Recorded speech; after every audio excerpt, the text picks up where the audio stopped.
something about yourself into the number of years in the teaching profession? So my name is Miss Kathleen Rapones. So I've been teaching for 10 years.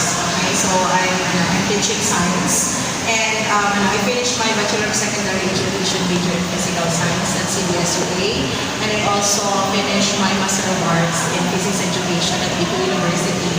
And I'm taking Doctor of Philosophy and Science Education at Philippine Normal University. So yun, that's all about me when it comes to teaching. The second question to now is, what inspired you to begin teaching?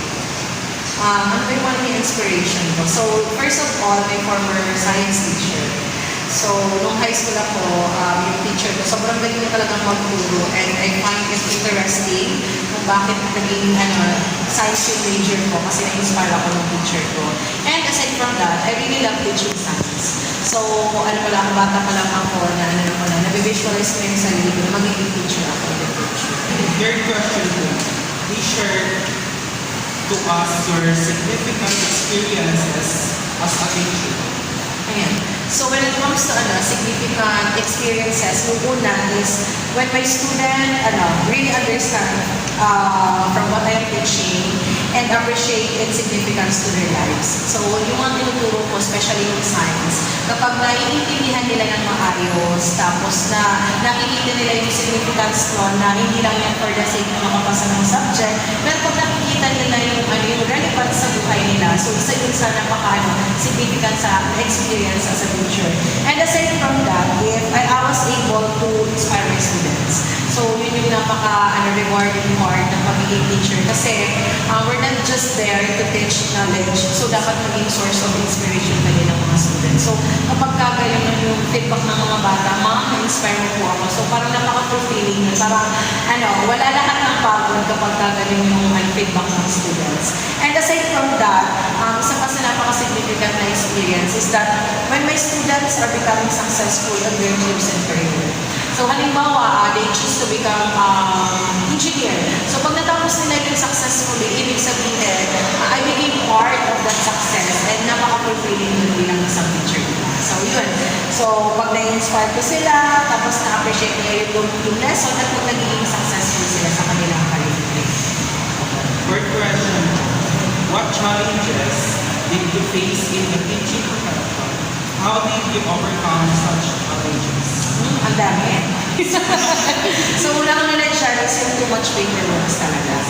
Okay? So, also, since ang daming paperworks na kailangan i-prepare, so meron ding challenge when it comes to preparing instructional material. Kasi hindi ka pwedeng pumasok sa klase mo nang walang instructional material. So, the lack of time to prepare instructional material, in addition to the too much paperwork, ay isa yun sa very challenging sa mga teachers. Like, for example, sa sarili ko experience. So, bago ako pumasok, dapat prepared na yung PowerPoint. If may PowerPoint man, yung activity, dapat bago pumasok ng classroom, dapat prepared na. And isa pang, pangatlong challenge is yung overloaded subject loads. So, minsan kasi, di ba, meron lang tayo limited time in a week na nasa school tayo. Tapos, minsan, na-occupy yung lahat for instructional purposes. So, minsan kapag sobrang dami ng subjects na binibigay sa'yo, napaka-challenging yung sa part ng teacher. And yung pang-apat is yung kapag yung subjects na tinuturo mo ay hindi aligned sa expertise mo. For example, ako nung sa DepEd, nasa DepEd ako, since I'm a science major, pinagturo ako ng MAPE. So, it is very challenging to me to teach that subject kasi nga, hindi naman yung mayan ko. So, paano ko siya na-overcome? Yung sa too much paperwork and sa lack of time to prepare items, manage yung time. Okay? So, kailangan mo talaga i-manage yung time para kahit maraming paperworks, dapat nakasulat lahat ng gagawin mo para hindi ka mawawala doon sa track ng mga kailangan mo gawin. So, yun, time management. And also, yun sa overloaded na subjects. So, kailangan lang talaga i-manage yung mga subjects na handle. And when it comes to subjects na hindi aligned, ang ginawa ko noon is, I really study the MAPE itself. So, pinag-aralan ko yung curriculum or yung mga topics included doon sa subject na yun. Then yun, syempre syempre, as a teacher, dapat napaka-flexible natin. Diba? Dapat matutuhan natin yung ano na yun, kung ano man yung dapat ituro. Syempre, bago tayo pasok ng yun, prepared tayo kasi napag-aralan natin. So yun yung mga challenges na na-experience ko. What wisdom have you learned from the teaching profession? Ang dami. So, when it comes to wisdom, ako, di ba, I've been teaching 10 years. And may mga ano ko dito, ninong ako dito, and I hope it will help you. So, unang-unang nilagay ko dito, the teaching and learning will be meaningful if you will involve students. So, yun yung isa sa naano ko na kapag kasi puro teacher lang ang nagsasalita, lahat lang papunta ng student, it's not a good thing. So, by involving students in the teaching and learning process, mga activities sila, nandun ka, nagpapacilitate. So, in that way, magiging meaningful sa kanila yung learning.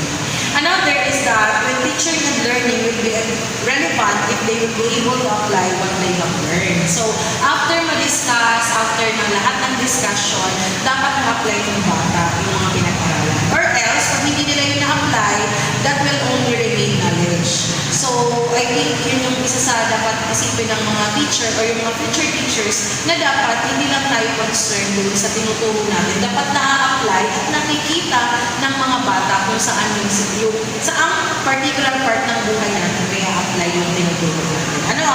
And yung pangatlo, a teacher must not just facilitator of learning, but also as an inspiration to their students. So, given na yun na tayong mga guro, mag-ano tayo, mag-share tayo ng mga kaalaman natin. So, magpa-facilitate tayo ng learning, pero dapat hindi lang yun yung role natin. Kaya aside from that, dapat maging source din tayo ng inspiration, kaya nga nung sinabi ko. Kasi grabe yung impact ng teacher sa mga students. Pero kung ikaw yung teacher na walang inspiration na nakukuha sa'yo yung mga students, so parang hindi gaganahan pumasok sa klase ng yung mga bata. So not just a facilitator, but also a source of inspiration. And another, a teacher should have a mastery of the subject matter. This is very important. So you cannot teach what you don't have. So dapat bago ka pumasok sa klase mo, alam mo kung ano yung subject na ituturo mo. So hindi pwedeng papasok ka ng class mo sa pag-aaralan. So makakalata ka niya ng students. Okay? So dapat well knowledgeable about the subject matter. Another and last wisdom that I've got here, a teacher should be innovative in choosing teaching strategies and methods. Diba yung mga kabataan ngayon, they are very diverse when it comes to learning. Yung iba, gusto nila ng ibang way ng pagtuturo. So dapat napaka-innovative mo doon. Hindi pwedeng pa rin puro lang lecture.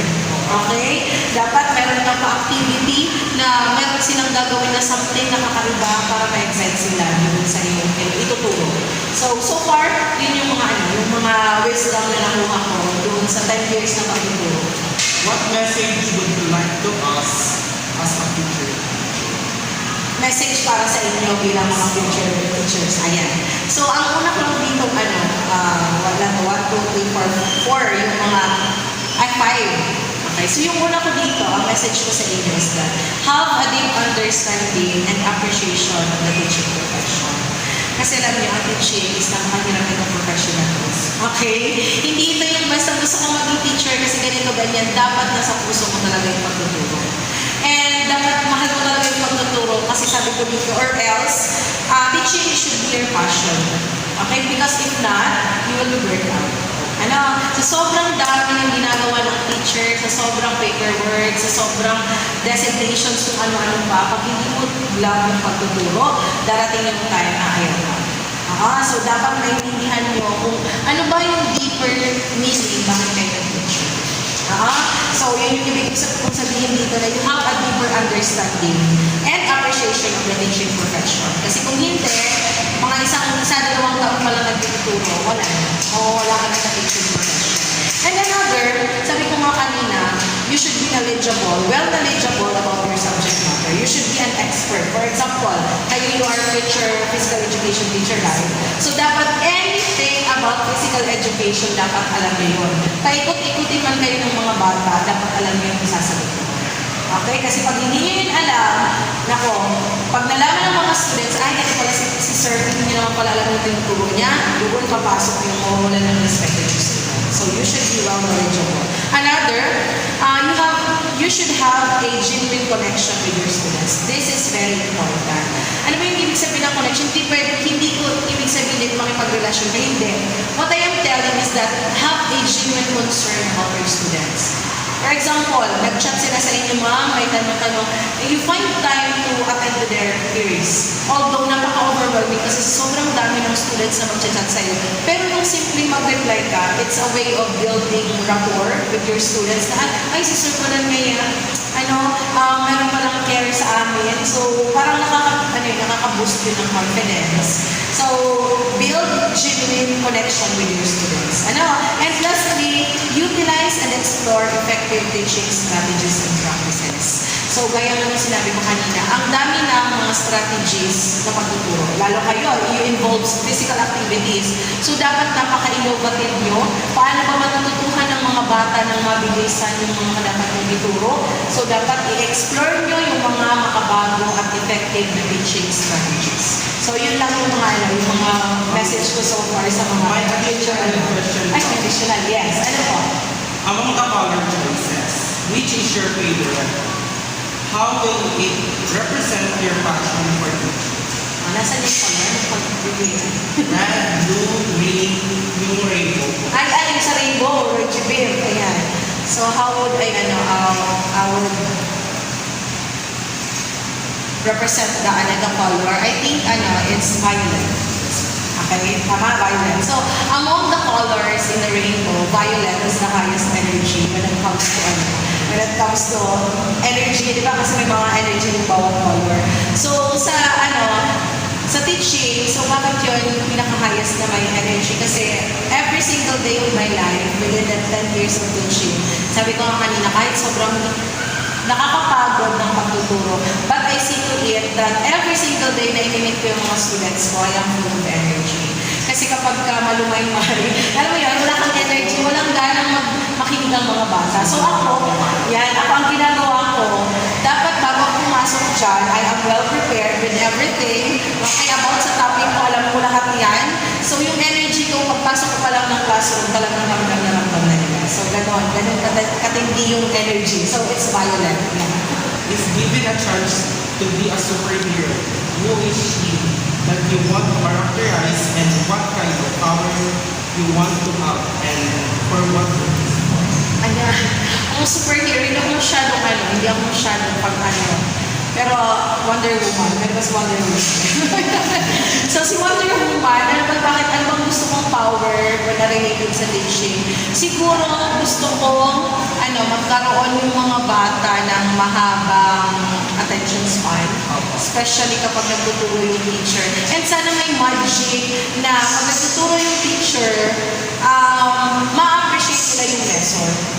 Hindi lang dahil nakukumplied sila na mag-attend ng klase, kundi dapat na makikita nila yung power na yun, ang effect nun sa mga bata. After the discussion, dito pala ito ginagamit. So parang ganun yung gusto kong power ni Wonder Woman kasi I am imagining it. What is your favorite movie or TV series? TV series. Space Sweeper. Okay, napanood ko na yung Space Sweeper. And bakit ko siya naging favorite movie? Because it tells us a lot of things about what will happen in our world in the future. So since I am teaching science, napaka-fascinating yung movie na yun kasi pinapakita doon yung mga advanced technologies and what will happen to our Earth if we will not do something about our environment. Okay, kapag binalahura natin yung environment natin, ito yung mangyayari. So kaya sobrang favorite ko yung Space Sweeper.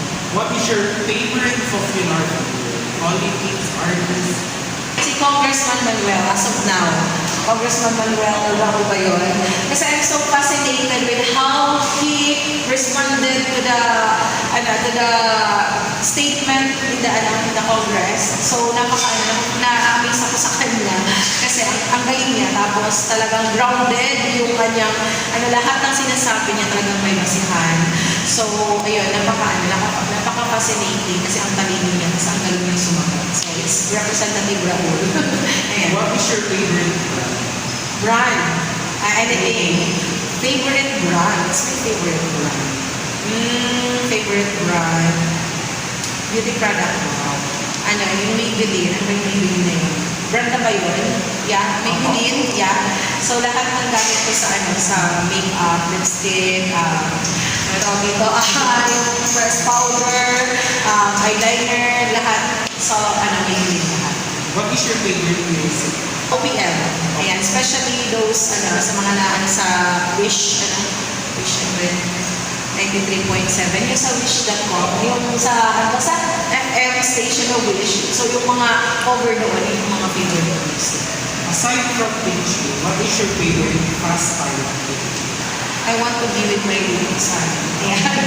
Kasi sa naubos sa yung oras, sa sa pagtuturo dito sa school. So gusto ko pagdating ko ng bahay, I want to spend time with my son. Yan. How do you see yourself in 10 years from now? How do I see myself 10 years from now? Feeling ko, 10 years from now, I'm one of the school leaders here at CSPC. And I am leading colleagues towards the attainment of how we can uplift the quality of education here at CSPC. Fast talk po tayo. Ay, may pasta ko pala to. Ano? Coffee or jelly? Coffee or jelly? Jelly. Tuna sardines or hard? Tuna sardines. Online or face-to-face? Ano po? Online or face-to-face? Face to face. Pool or beach? Beach.